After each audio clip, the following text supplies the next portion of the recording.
Welcome back to my channel. நீங்கள் இது வரைக்கும் நம்ம சேனலை சப்ஸ்கிரைப் பண்ணாமல் இருக்கீங்களா? சப்ஸ்கிரைப் பண்ணிவிட்டு பக்கத்தில் இருக்க பெல் ஐக்கானே அழுத்திக்கோங்க. அப்போ தான் நம்ம போடக்கூடிய வீடியோ உங்களுக்கு நோட்டிஃபிகேஷனாக வரும். இன்றைக்கி என்ன ரெசிபி பார்க்க போகிறோம்னா, வெந்தயக்கீரை சப்பாத்தி எப்படி செய்கிறதுனா பார்க்க போகிறோம். வாங்க பார்க்கலாம்.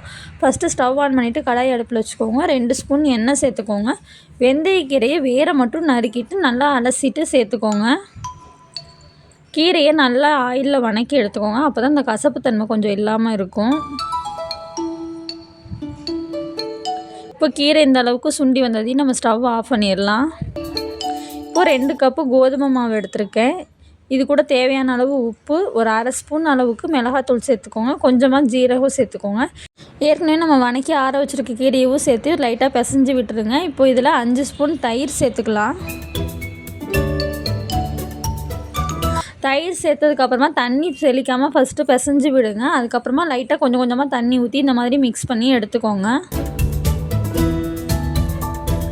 இப்போது இதில் கடைசியாக ஒரு 2 ஸ்பூன் எண்ணெய் சேர்த்து ஊற வச்சுக்கலாம்.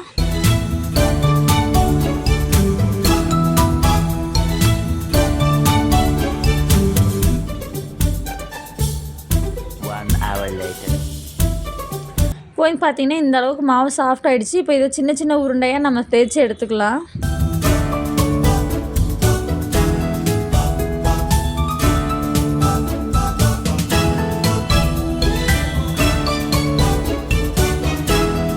இந்த மாதிரி தேய்ச்சி எடுத்ததுக்கப்புறமா இதை நம்ம பூரி சப்பாத்தி தேய்க்கிற மாதிரி நார்மலாக மாவு சேர்த்து நம்ம தேய்ச்சி எடுத்துக்கலாம். ஆனால் ரொம்ப மொத்தமாகவும் இல்லாமல் ரொம்ப மெலிசாகவும் இல்லாமல் மீடியமாக தேய்ச்சி எடுத்துக்கோங்க.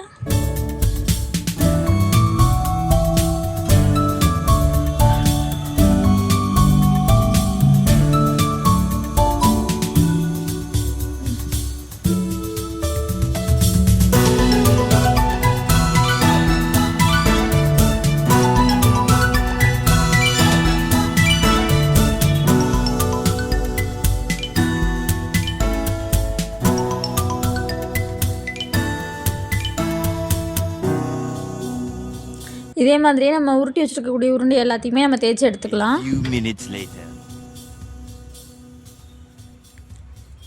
இப்போ தோசைக்கல் அடுப்பில் வச்சுட்டு தோசைக்கல் நல்லா சூடானதுக்கப்புறமா சப்பாத்தியை போட்டு எடுத்துக்கலாம். நம்ம லைட்டாக ஆயில் ஊற்றி எடுத்துக்கோங்க. நல்லா 2 பக்கமும் செவக்க விட்டு எடுத்திங்கனாக்க நல்லா சூப்பரான வெந்தயக்கீரை சப்பாத்தி நமக்கு ரெடி ஆகிடும்.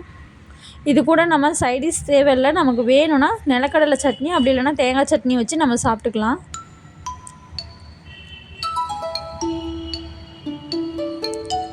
நீங்களும் இந்த ரெசிபியை வீட்டில் ட்ரை பண்ணி பாருங்கள். ட்ரை பண்ணி பார்த்துட்டு எப்படி இருக்குதுன்னு சொல்லி கமெண்ட் பாக்ஸில் கமெண்ட் பண்ணுங்கள். இந்த வீடியோ உங்களுக்கு பிடிச்சதுன்னா லைக் பண்ணுங்கள், ஷேர் பண்ணுங்கள். மறக்காமல் நம்ம சேனலை சப்ஸ்கிரைப் பண்ணிவிட்டு பக்கத்தில் இருக்க பெல் ஐக்கானே அழுத்திக்கோங்க. அப்போ தான் நம்ம போடக்கூடிய வீடியோ உங்களுக்கு நோட்டிஃபிகேஷனாக வரும். பாய்.